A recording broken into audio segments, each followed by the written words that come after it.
Roses es va sumar a la commemoració del 8M amb una jornada que va incloure la lectura del manifest institucional i la realització d'un taller de cistells florals commemoratius, dues activitats que van posar el focus en la reivindicació de la igualtat i la participació veïnal.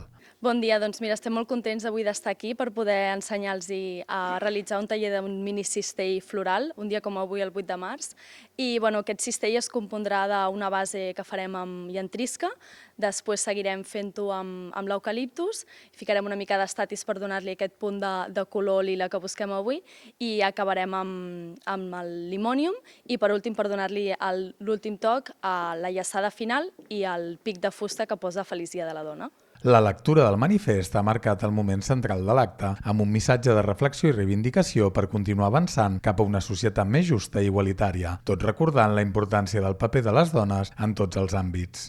Per reconèixer el camí recorregut pel moviment feminista i reafirmar el compromís amb la igualtat efectiva entre les dones i homes com a pilar de la democràcia. Al llarg de la història, el feminisme ha obert camí cap als drets civils, polítics, socials i laborals que avui formen part del nostre sistema democràtic. Aquests avanços són fruit de la lluita, l'organització i la resistència de generacions de dones. Enguany ens acostem als 50 anys de les primeres jornades catalanes de la dona, 1976.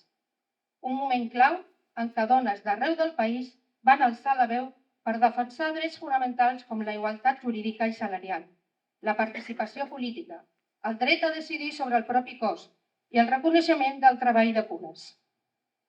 Recordar aquest passat ens recorda també que els drets de les dones no estan garantits per sempre. Avui encara hi ha discursos que neguen les desigualtats i banalitzen la violència masclista, posant en risc els valors democràtics.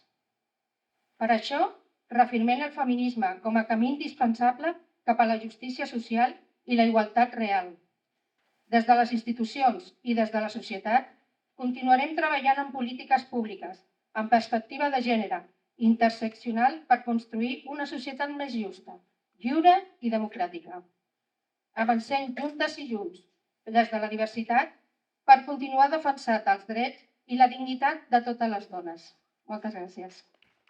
Tot seguit s'ha dut a terme un taller de cistells florals commemoratius que ha comptat amb la participació de diverses assistents. L'activitat ha estat conduïda per Georgina Messes, organitzadora d'esdeveniments de Flors Martina, que ha guiat les participants durant el procés d'elaboració dels cistells florals, aportant idees i tècniques per treballar amb flors i elements decoratius.